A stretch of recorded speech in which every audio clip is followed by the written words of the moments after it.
So we're gonna start 2023 by letting go of things that don't do us good thinking about it. And one way we can do that is by learning from Peter's arc in Spider-Man No Way Home. What's up everyone, hope you're all doing well. I'm gonna tell you what we can learn from Peter's arc to think healthier about things that bother us and to be happier in general. That being said, let's get right into it. So Peter starts the movie by being confronted with the reality of needing to make a choice. His identity obviously got revealed, his friends' lives got ruined, and multiverse villains came in and everything is a mess. All because there's a clash between his identity, Peter Parker and Spider-Man both existing and having needs. What is the central of this problem though is the fact he tries to have it both ways. To be a Spider-Man but to also find a way for him to still have comfort and let his personal life stay intact. For him to find another way to feel a sense of compromise and balance, where he gets both things that he wants. But this isn't possible as his friends' lives are just affected by his life as Spider-Man and the fact that they are connected to him. It's the fact that Spider-Man messes Peter's personal life that he can't accept, the life of Spider-Man that he can't accept. Doctor Strange even tells him that the problem is him wanting to have a double life and that isn't possible. So he searches for magic where he asks Strange to make everything forget who he is. A magic solution where the harsh reality would fade and he could be Spider-Man and still enjoy his personal life. And this is something we do as well. Because when we get confronted with the reality of life, we sometimes look for magic as well. A magic solution where things would fall in line. And we wouldn't need to exude courage to sacrifice or to accept reality. A compromise, another way, a win-win situation, a feeling of fairness. We try to look for these opportunities where we get what we want because we don't always love reality. We don't always love accepting things for the way they are. We don't love responsibility. We don't love sacrifice. We don't love to live just one side of ourselves. We don't love it when things seem unfair and if the world gets illogical. So we search, we attach to fantasies, we hope for magic to happen. We think if that could happen then perhaps that other thing will work out. We try different paths or look for a compromise. We hope for a text, we hope for a 180 shift, we hope for people to change their minds. We brainstorm and daydream about other ways things could go where we do get what we want. Peter goes through this process when he goes through with the spell to make everyone forget who he is. But you can see the chaos it brings to his life with all the villains being there, and sometimes that wishful thinking or looking for opportunities can bring chaos to our lives as well.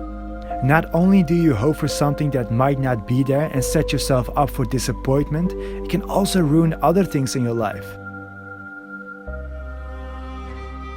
Peter realizes this as he has witnessed all the chaos that has happened at the third act of the movie and realizes that something has to change. Not the spell, not the purple sky, but his mentality. He knows the compromise between Peter Parker and Spider-Man is not possible anymore and has to learn to accept. To accept the only way this can go right.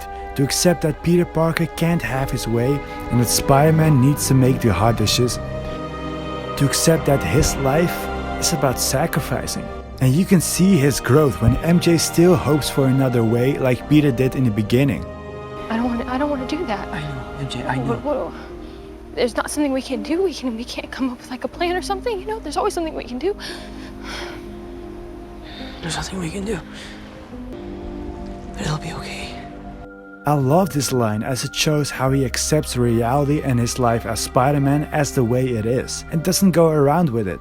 This is something we can learn from, as I said that we, like Peter, try to look for different paths and we attach to fantasies when there are hard things in our lives. For a lot of things that is great. It's great to be resilient and hopeful. It can even work. It can even create an amazing outcome. But we have to admit, there are some things in our lives that we cannot change. We can't force someone to like us. We can't force someone to hire us or accept us. We can't magically remove responsibility of our lives and things that we care about. We can't force people to change their minds about things. We can't achieve things if we don't put in disciplined hours every day and sacrifice some comfort. But that is okay. That's all part of the reality we live in. That's all part of living truthfully, responsibly. That is a way to be Spider-Man, to take the mantle of reality and see it as it is. It's all okay. That is just life.